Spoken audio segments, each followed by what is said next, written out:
मेरा नाम नैना है। एक दिन मैं अपने ऑफिस गई तो मैंने देखा कि वहां पर एक नया एम्प्लॉय आया था। उसकी अभी नई नई नौकरी लगी थी, मगर वो मुझे बड़ा अजीब लगता था। उसकी नज़रें मुझे अपने शरीर पर चुभती हुई महसूस होती थी। ऐसा लगता था जैसे वो मुझे एक ही नज़र में खा जाएगा। मुझे उसका ये अंदाज बिल्कुल भी अच्छा नहीं लगा था, इसलिए मैंने उसकी शिकायत अपने बॉस से कर दी।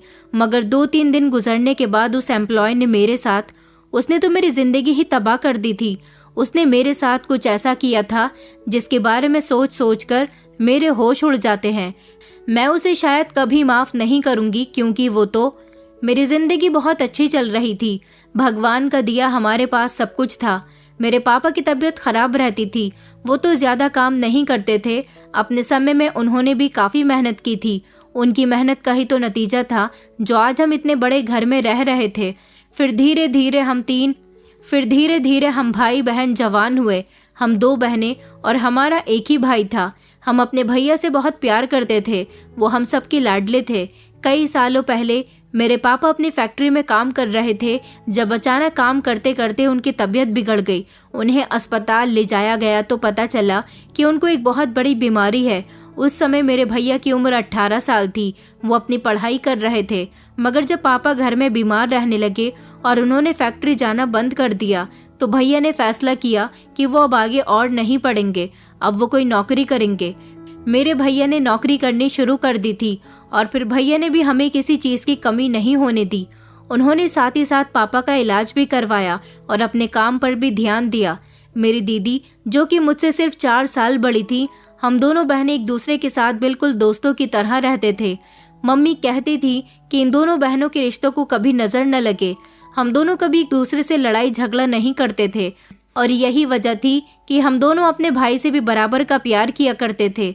मम्मी बहुत खुश होती थी क्योंकि हमारे 2 चाचा थे और उन दोनों के परिवार में ही उनके बच्चों को लेकर कोई न कोई प्रॉब्लम्स चल रही थी।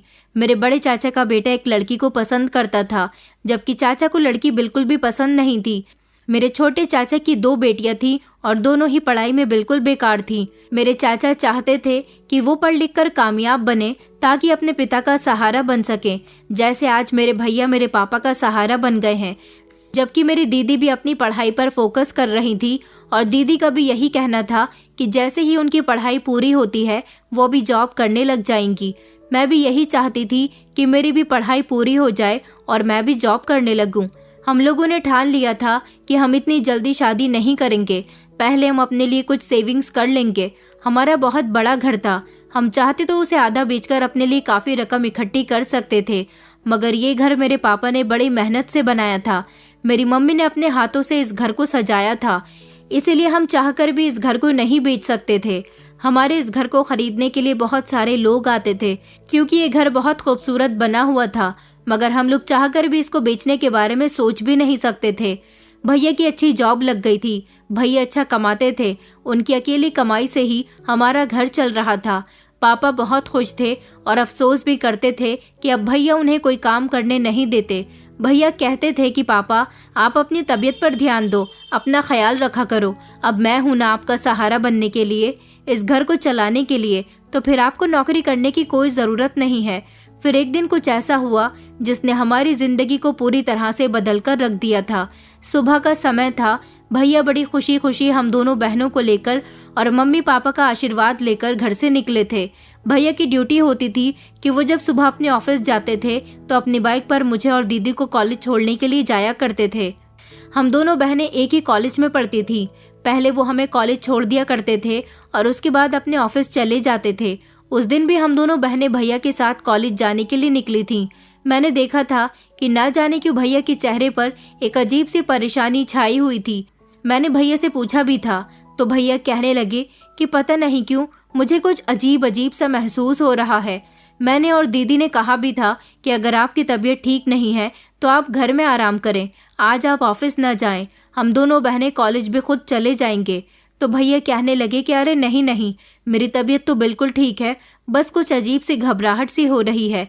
हमारे लाख समझाने के बावजूद भी भैया नहीं माने और हम दोनों बहनों को कॉलेज छोड़कर वो अपने ऑफिस के लिए निकल गए थे। हम अपने कॉलेज में बेफिक्री से पढ़ाई कर रहे थे। हमें कॉलेज आए हुए अभी 2 घंटे ही गुजरे थे कि अचानक कॉलेज के ऑफिस में हम दोनों बहनों को बुलाया गया था। हम दोनों जब वहां पहुंचे तो पता चला कि हमारे घर में कुछ इमरजेंसी हो गई है, इसलिए हमें बुलाया गया है। हमारे लिए घर से कॉल आ गई थी। हम दोनों बहनें घर के लिए रवाना हो गए थे, मगर जैसे ही हम घर पर गए तो ये देखकर हमारे पैरों तले से जमीन निकल गई थी कि हमारे घर पर बहुत ज्यादा भीड़ थी। बहुत सारे लोग आए हुए थे। न जाने क्या बात थी। जैसे जैसे हम दोनों ने अंदर की तरफ कदम बढ़ाया तो हमें रोने पीटने की आवाज आने लगी। एक तरफ मम्मी दीवार से लगी फूट फूट कर रो रही थी, तो दूसरी तरफ कुछ लोग मेरे पापा को संभाल रहे थे। मगर जैसे ही हमने सामने की तरफ देखा तो हमारे होश उड़ गए थे, क्योंकि भैया की लाश हमारे सामने ही पड़ी हुई थी। हमारे भैया का जोरदार एक्सीडेंट हुआ था। जिस समय उन्होंने हमें कॉलेज छोड़ा था, उसके बाद ही जब वो अपने ऑफिस जा रहे थे तो ऑफिस जाने के रास्ते पर ही उनको किसी गाड़ी ने जोरदार टक्कर मार दी थी।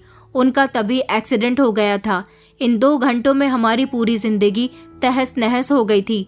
हमारा सब कुछ हमारा भाई ही तो था जो हमारा इतना ख्याल रखता था। हम दोनों बहनें फूट फूट कर रोने लगी थी। मेरे भैया का एक्सीडेंट इतना खतरनाक हुआ था कि उनकी मौके पर ही मौत हो गई थी। हमें तो यकीन ही नहीं आ रहा था कि हमसे इतना प्यार करने वाला भाई, जिसने 2 घंटे पहले हमें कॉलेज में छोड़ा था, जो बहुत खुश नजर आ रहा था और साथ ही साथ उसके चेहरे पर परेशानी भी थी। उनके मन में घबराहट थी, शायद उसकी मौत उसका इंतजार कर रही थी। अब वो हमारे सामने एक बेजान लाश की तरह पड़ा हुआ था। भैया का अंतिम संस्कार कर दिया गया था। भैया की मौत पर ना जाने क्यों हम लोगों को विश्वास ही नहीं हो रहा था कि वो हमें इस दुनिया से छोड़कर जा चुके हैं। मम्मी पापा का तो रो रो कर बुरा हाल था। सबसे ज्यादा तो हम पापा को संभाल रहे थे, क्योंकि पापा भैया के मरने से और भी ज्यादा परेशान हो गए थे। कई दिन इसी तरह से गुजर गए। पापा पहले से ज्यादा बीमार रहने लगे थे।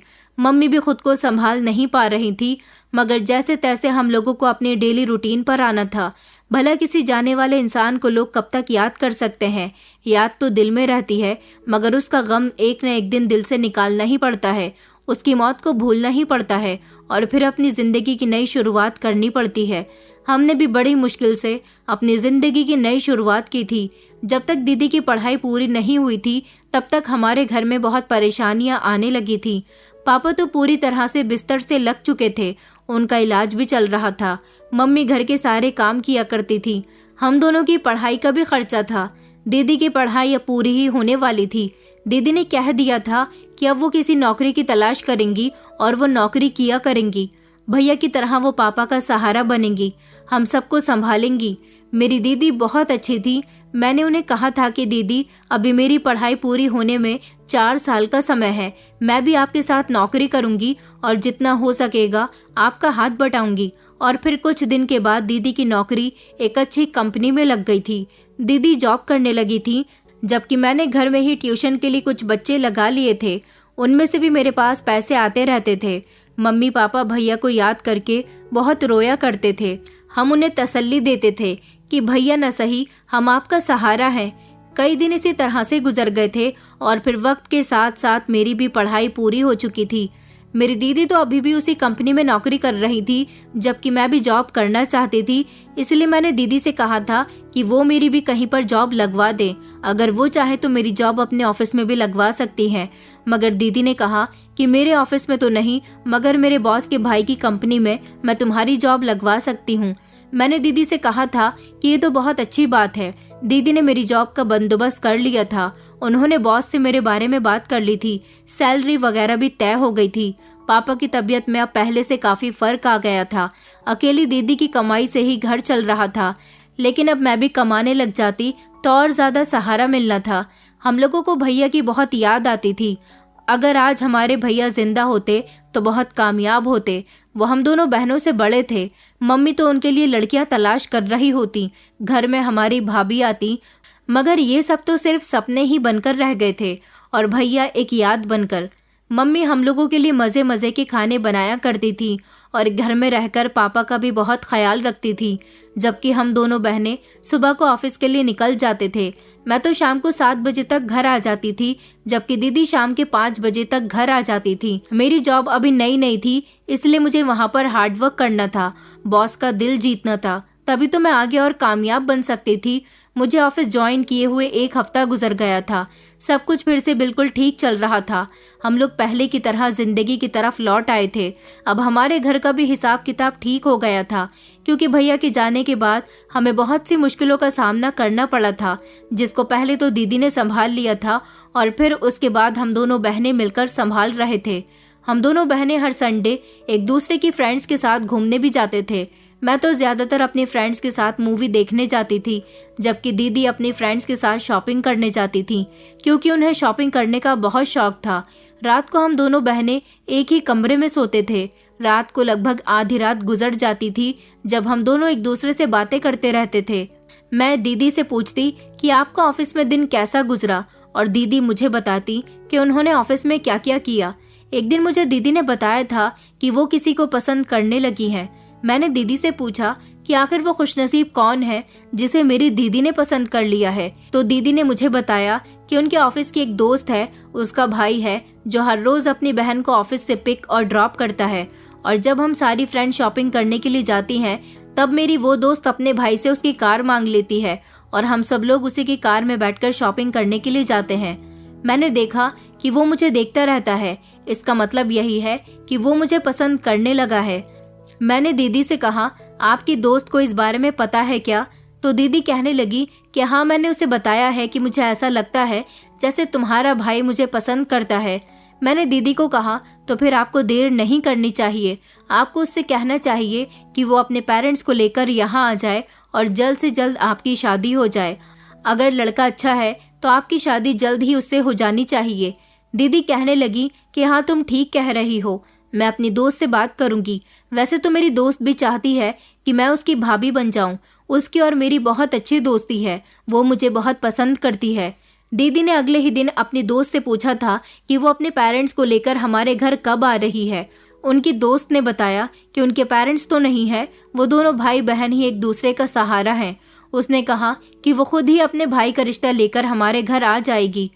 दीदी ने वही सब कुछ घर में मम्मी को बता दिया था और मम्मी से ये भी कह दिया था कि लड़का बहुत अच्छा है और जितना मैं कमाती हूँ वो भी लगभग इतना ही कमाता है। इस रिश्ते के लिए इनकार नहीं होना चाहिए।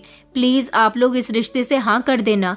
मम्मी ने कहा था कि अगर लड़का अच्छा हुआ और हमें सब बातें ठीक लगी तभी हम इस रिश्ते के लिए हाँ करेंगे। दीदी को पूरी उम्मीद थी कि मम्मी पापा को लड़का बहुत पसंद आएगा। जब 2-3 दिन के बाद दीदी के दोस्त ने उनसे हमारे घर आने के लिए कहा था, दीदी ने जब मुझे बताया कि इनके दोस्त और उसका भाई 2-3 दिन बाद उनका रिश्ता लेकर हमारे घर आने वाले हैं, तब मुझे याद आया कि हमारी टीम को ऑफिस में एक बहुत इंपॉर्टेंट मीटिंग को अटेंड करना है, क्योंकि अमेरिका से कुछ लोग हमारे बॉस से मीटिंग करने के लिए आने वाले थे और उसमें हमारा भी शामिल होना बहुत जरूरी था। मैंने ये बात दीदी को बताई तो दीदी कहने लगी कि तो प्रॉब्लम हो गई कि तुम उस दिन घर पर नहीं होगी जिस दिन मेरा रिश्ता आने वाला है। मैंने कहा, दीदी मैं जानती हूँ कि आपका रिश्ता पक्का हो जाएगा। वैसे भी अभी तो आपका सिर्फ रिश्ता आ रहा है, मगर जब आपकी शादी होगी तो मैं सारे कामकाज छोड़कर सिर्फ अपनी बहन की शादी पर ही ध्यान दूंगी। दीदी कहने लगी कि चलो तुम्हारे लिए ऑफिस का काम देखना भी तो जरूरी है। अब मैं ऑफिस जा रही थी तो अचानक मेरे मोबाइल पर किसी के मैसेज आना शुरू हो गए। पहले तो काफी दिनों तक ब्लैंक मैसेज आते रहे, लेकिन फिर बाद में हाय हेलो के मैसेजेस आने लगे। ये अननोन नंबर से मैसेज आए थे, इसलिए मैं रिप्लाई नहीं दे रही थी। मगर फिर जब इतने ढेर सारे मैसेज आने शुरू हो गए तो मैंने ऑफिस में फ्री टाइम में बैठकर रिप्लाई किया और पूछा कि आप कौन हो। तो उसने कहा कि मैं तो वो हूँ जो तुम्हें बहुत पसंद करता है। मन करता है कि तुम्हें हर रोज देखता रहूं। तुम बहुत अच्छी हो और जितनी सुंदर हो उतनी ही भोली भी हो। मैंने कहा कि तुम कौन हो, आखिर ये किस तरह की बातें कर रहे हो। तो फिर मैसेज आया कि मैं वो हूँ जिसे तुम जानती ही नहीं हो। मैं तुम्हें आते जाते देखता हूँ। मैं तुम्हारा दीवाना हो चुका हूँ क्योंकि मैं तुम्हें बहुत पसंद करता हूँ। मैंने उसको डर की वजह से मैसेज करना बंद कर दिए, क्योंकि मेरे मम्मी पापा हम दोनों बहनों पर बहुत भरोसा करते थे। हम दोनों ऐसी थी ही नहीं कि लड़कों से बातें करती, इसलिए मैंने उस लड़के का नंबर ब्लॉक कर दिया था।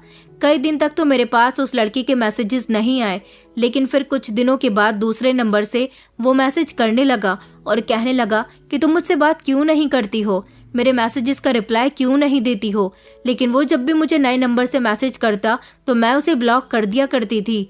दीदी का रिश्ता तय हो गया था। दीदी के दोस्त ने मम्मी पापा से अपने भाई और दीदी के रिश्ते की बात कर ली थी। मम्मी पापा को लड़का बहुत पसंद आया था। मैं जब घर आई तो रात को मुझे सब लोगों ने बताया कि लड़का बहुत अच्छा है, पढ़ा लिखा है, मल्टीनेशनल कंपनी में जॉब करता है। उनकी शादी में अभी टाइम था, क्योंकि दीदी चाहती थी कि पहले उनका प्रमोशन हो जाए, उसके बाद उनकी शादी हो। दीदी के दोस्त को इस बात से कोई मतलब नहीं था, जबकि दीदी के दोस्त का भी रिश्ता तय हो चुका था। उसकी बहन चाहती थी कि अपनी शादी से पहले ही वो अपने भाई की शादी कर दे, ताकि उसके भाई का घर बस सके और वो सुकून से अपनी ससुराल में रह सके। मैं बहुत खुश थी कि मेरी दीदी का रिश्ता उनकी मर्जी के मुताबिक तय हो गया था। शादी की डेट भी फिक्स हो गई थी, मगर एक तरफ मैं परेशान भी थी, क्योंकि अभी भी मेरे पास मैसेज आने बंद नहीं हुए थे। हर दूसरे तीसरे दिन नए नंबर से मैसेज आने लगे थे। वो मुझसे बात करने की जिद करता था, मगर मैं उससे कोई बात नहीं करना चाहती थी। जितना हो सकता था उसे इग्नोर करने की कोशिश कर रही थी। फिलहाल मेरी जॉब बहुत अच्छी चल रही थी। दीदी बहुत खुश थी, क्योंकि उनकी शादी के दिन करीब आ रहे थे। दीदी की शादी की शॉपिंग करने के लिए मैंने ऑफिस से 1 हफ्ते की छुट्टी ली थी। मैंने अपने जीजू को फेस टू फेस तो नहीं देखा था, क्योंकि जिस दिन मेरे पेरेंट्स लड़के को उसके घर देखने गए थे, तभी मैं उनके साथ ऑफिस में ज्यादा काम होने की वजह से नहीं जा सकी थी। मुझे दीदी ने फोटो दिखा दिया था। लड़का सच में बहुत अच्छा था, स्मार्ट था, पढ़ा लिखा था। मेरी दीदी की चॉइस तो सच में बहुत अच्छी थी। मैं जितना खुश अपनी दीदी की शादी से हो रही थी, इतना ही दुख मुझे उनका इस घर से चले जाने पर भी हो रहा था। लेकिन मैंने सोच लिया था कि मैं इतनी जल्दी शादी नहीं करूंगी और अपने पेरेंट्स को अकेला नहीं छोड़ूंगी। आखिर हम बेटियां ही तो उनका सहारा हैं। अगर हम दोनों भी चले गए तो वो दोनों अकेले रह जाएंगे। और फिर फाइनली दीदी की शादी का दिन भी आ गया था। मैं बहुत अच्छे से तैयार हुई थी, बहुत सुंदर लग रही थी। मैरिज हॉल में हम सब लोग बारात आने का इंतजार कर रहे थे। थोड़ी ही देर गुजरी थी कि बारात भी आ चुकी थी। ढेर सारे मेहमान आए हुए थे। बारात आई तो मैं फूलों की थाली लेकर गेट पर खड़ी हो गई थी। मैंने अपने जीजू का स्वागत फूलों से किया था, मगर न जाने क्यों जीजू मुझे बड़ी गौर गौर से देख रहे थे। उनकी नजरें मेरे चेहरे से हटी नहीं रही थी। मुझे देखकर तो उनके चेहरे पर एक अजीब सी मुस्कुराहट थी। मुझे लगा कि शायद मैं उनकी साली हूँ। उन्होंने मुझे पहली बार देखा है, इसलिए वो ऐसे रिएक्शन दे रहे हैं। मगर मैं नहीं जानती थी कि उनका मुझे इस तरह से देखने का तो कुछ और ही मतलब था। पंडित जी ने मंत्र पढ़ने शुरू कर दिए थे। दुल्हा दुल्हन को मंडप में बिठा दिया गया था। कुछ रस्में होने के बाद पंडित जी ने दूल्हे से मांग में सिंदूर भरने के लिए कहा, तो उन्होंने इनकार कर दिया। उनके इनकार से तो जहां दीदी की आंखें फटी की फटी रह गई थी, वहीं हम सब भी शॉक्ड रह गए थे। जीजू की अगली बात ने तो जैसे हमारे ऊपर परेशानियों के पहाड़ ही तोड़कर रख दिए थे। दीदी ने मेरी तरफ देखा और फिर मैंने देखा। जिन आंखों में मेरे लिए बचपन से आज तक मोहब्बत और इज्जत थी, वहां अब मेरे लिए नफरत दिखाई दे रही थी। दुल्हा बनकर बैठे इस इंसान की बात ने हम सबको ही खामोश करके रख दिया था। खास शादी के समय ही किसी लड़की को ठुकरा दिया जाए तो वो सारी दुनिया से नफरत करती है, और ठुकराने की तकलीफ भी बहुत होती है। दीदी जिस लड़की से प्यार करती थी और जिससे उनकी शादी होने जा रही थी, विशाल, उसने मेरी दीदी से शादी करने पर साफ इनकार कर दिया था। उसने कहा था कि मैं इनसे शादी नहीं करूंगा, क्योंकि पिछले 3 महीने से शादी की तैयारियां होने के बावजूद उसे मेरी दीदी से मोहब्बत नहीं हो पा रही थी, जबकि वो किसी और से मोहब्बत करता था। उसने कहा था कि वो मुझे देखते ही मेरा दीवाना हो गया। उसे नहीं पता था कि मैं इस घर में रहती हूँ। उसने कहा था कि वो मुझे पसंद करता है, मुझसे शादी करना चाहता है, मगर इस समय पर उसे ये बात नहीं करनी चाहिए थी। वो जिंदगी को अपने हिसाब से जीने वाला इंसान था, बल्कि वो कोई अजीब जिद्दी और सरफिरा इंसान था। उसने कहा कि उसे ऐसी लड़कियां पसंद है जो कम उम्र की और मासूम नजर आती हो, और जो हंसे तो उनके हंसने से फूल झड़ने लगे। उसने कहा कि जब उसने मुझे पहली नजर देखा था, वो तभी मेरा दीवाना हो गया था। वो नहीं जानता था कि मैं उसकी होने वाली पत्नी की छोटी बहन हूँ। वो तो ये शादी अपनी बहन की मर्जी से कर रहा था। उसने अपनी बहन को कई बार अपनी पसंद बताने की कोशिश की, मगर उसकी बहन तो यही चाहती थी कि उसकी दोस्त ही उसकी भाभी बने। लेकिन अब ऐसे मौके पर जब उसने मुझे देख लिया था, तो उसे अपनी पसंद बताने का मौका मिल गया था। सब लोगों के सामने हमारी बहुत बेइज्जती हो रही थी। सब लोग मुझे अजीब नजरों से देख रहे थे। दीदी का तो रो रो कर बुरा हाल हो रहा था। दीदी के दोस्त बार बार अपने भाई को समझाने की कोशिश कर रही थी, मगर वो उससे कहने लगा कि तुम्हारी शादी तो तुम्हारी पसंद से हो रही है, मेरी शादी फिर तुम अपनी पसंद से कैसे करवाना चाहती हो? मैं भी चाहता हूँ कि मैं अपनी पसंद से शादी करूँ। मैं शादी करूँगा तो इस लड़की की छोटी बहन से करूँगा, वरना नहीं करूँगा। ये कहकर उसने सब लोगों को उठने के लिए कहा था। बारात में उसके ढेर सारे दोस्त भी आए थे। सब लोग बारात वापस लेकर जा चुके थे, लेकिन जाने से पहले उसने मेरे पेरेंट्स से कहा था कि मैं आपकी छोटी बेटी से शादी करना चाहता हूँ। मेरे पेरेंट्स ने उसे इतना डांटा, इतना जलील किया कि वो खामोशी से हमारे घर से चला गया था। भरी महफिल में एक इंसान मेरी बहन को ठुकराकर चला गया था। इससे बड़ा सदमा और क्या हो सकता था। और उस दिन तो मेरे मम्मी पापा फूट फूट कर रो रहे थे कि अब उनकी बेटी को कौन एक्सेप्ट करेगा। तभी हमारे मोहल्ले का एक लड़का सामने आया जिसकी एक मामूली सी नौकरी थी, मगर उसने जाहिर किया कि वो दीदी को बहुत पसंद करता है। उसके दिल में आज भी दीदी के लिए इज्जत और मोहब्बत है। वो कभी अपनी मामूली सी नौकरी और गरीब होने की वजह से अपनी मोहब्बत का इजहार दीदी से नहीं कर सका, क्योंकि दीदी एक पढ़ी लिखी और अच्छी खासी नौकरी करने वाली लड़की है। वो जानता था कि दीदी उन्हें मना कर देंगी, इसी डर की वजह से वो दीदी से कभी कुछ कह नहीं सका। और अब वो मेरे पेरेंट्स से कहने लगा कि मैं आपकी बेटी से शादी करना चाहता हूँ। अगर आप लोगों को भी एतराज न हो तो आप इनकी शादी मेरे साथ करवा दो। मैं सारी जिंदगी आपकी बेटी को बहुत खुश रखूंगा। मेरी सैलरी तो कम है, मगर मैं आपकी बेटी को इतना प्यार दूंगा कि उसे हमेशा रानी बनाकर रखूंगा। मम्मी पापा को एक उम्मीद की किरण नजर आई थी। लड़के के घर वाले भी कहने लगे कि हमारे बेटे की खुशी की खातिर अपनी बेटी का हाथ हमारे बेटे के हाथ में दे दो। मम्मी पापा ने सोच विचार किया। दीदी से भी इस बारे में बात की गई। दीदी की शादी विशाल से नहीं हो सकी तो क्या हुआ, मगर मोहल्ले की लड़की सनी से हो गई थी।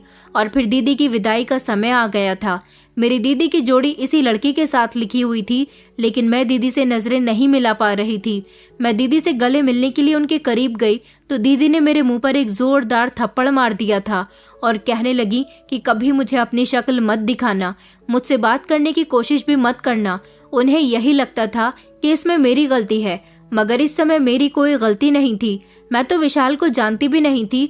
शादी में आए हुए सारे ही मेहमान अजीब अजीब बातें कर रहे थे कि जरूर मेरा और विशाल का पहले से ही कुछ चल रहा होगा, वरना एक सेकंड में कोई किसी को पसंद करके इतना बड़ा फैसला नहीं लेता।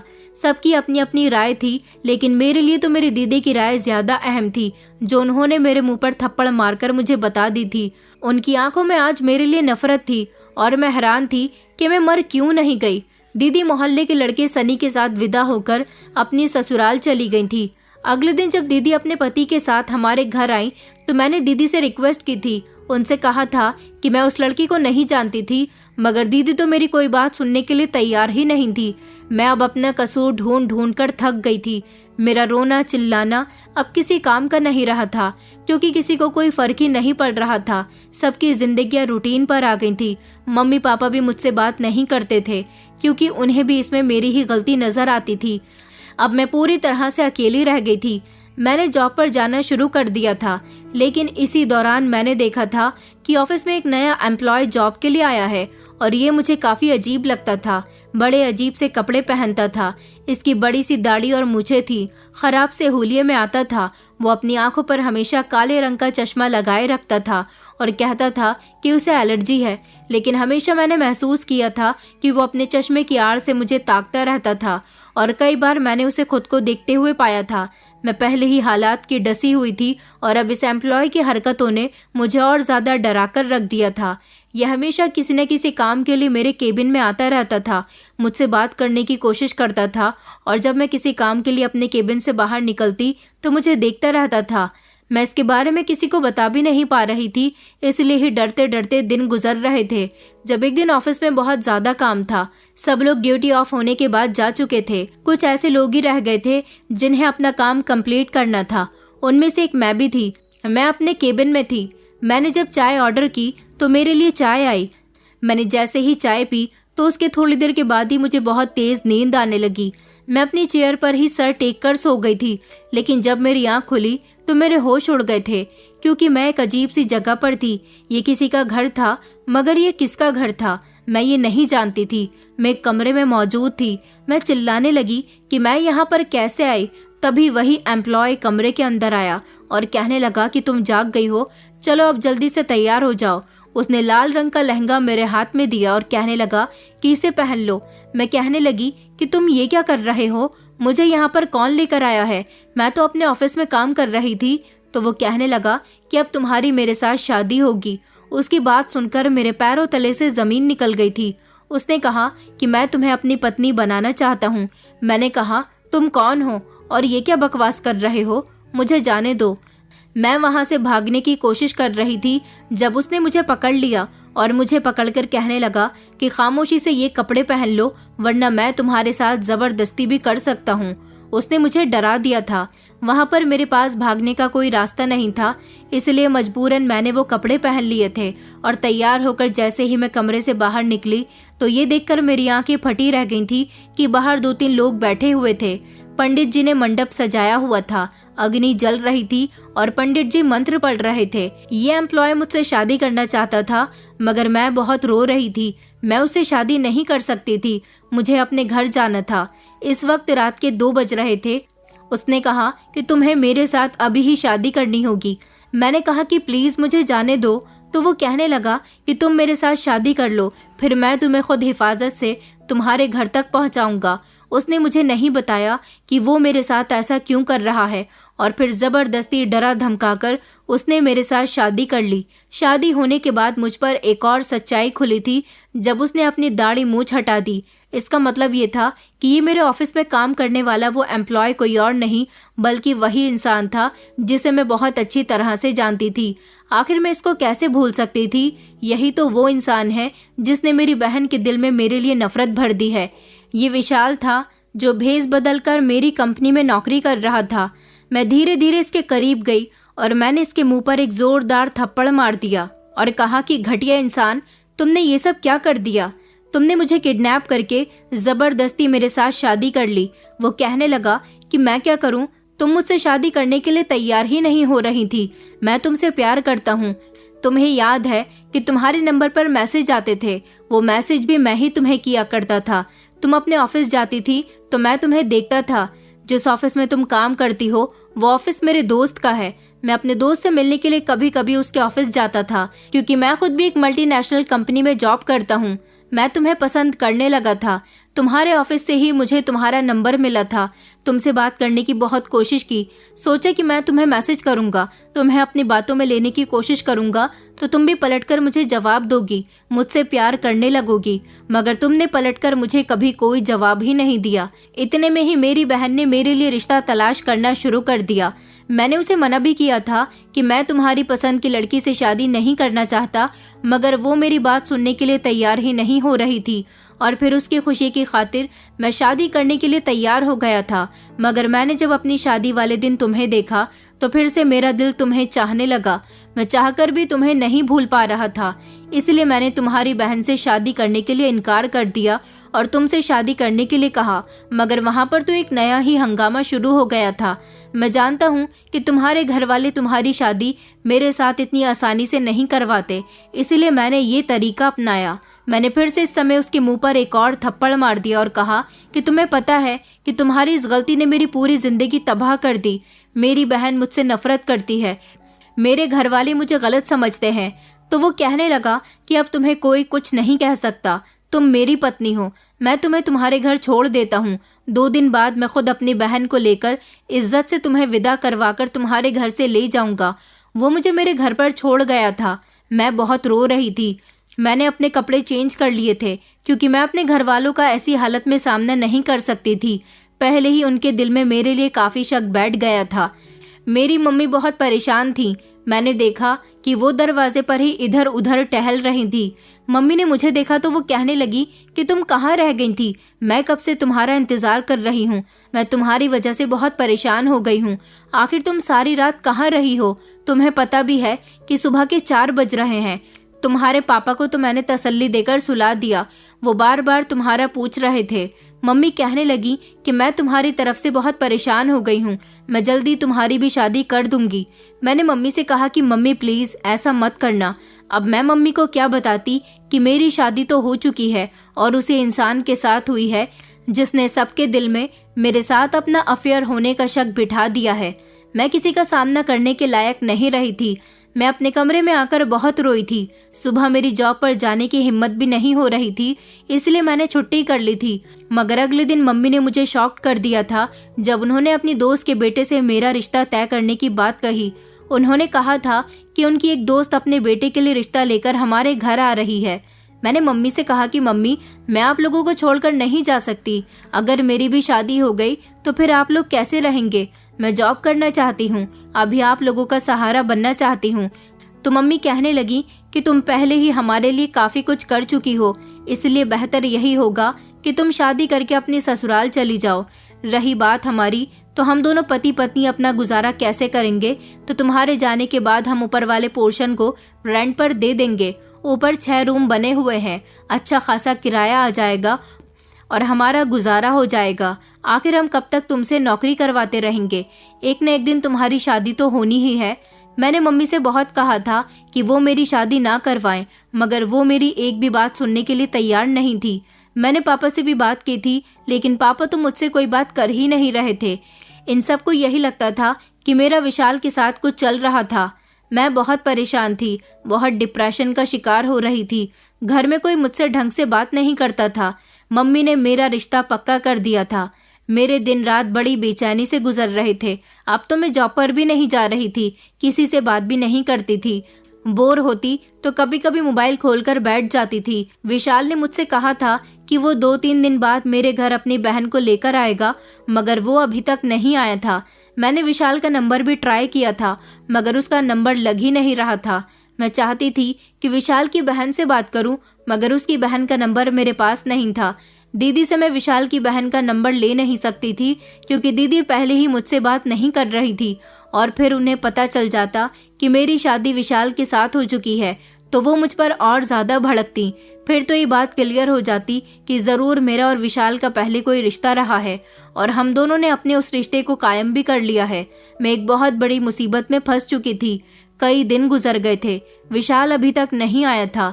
इधर मम्मी मेरी शादी करने के लिए कुछ भी कर गुजरने के लिए तैयार थी। मैंने मम्मी से मना किया था, तो मम्मी ने मुझे मर जाने की धमकी दी और कहने लगी कि अगर तुमने इस शादी से इनकार किया तो मैं जहर खा लूंगी।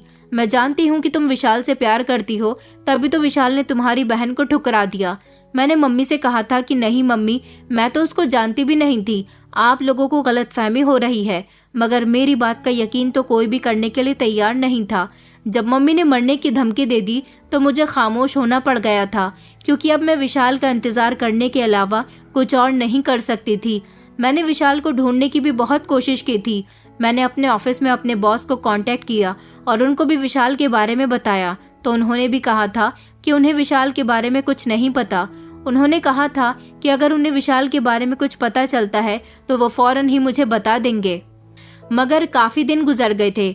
मेरी शादी का समय आ गया था, मुझे दुल्हन बना दिया गया था, लेकिन मैं तो पहले ही किसी और की पत्नी थी। भला मैं दूसरी शादी कैसे कर सकती थी?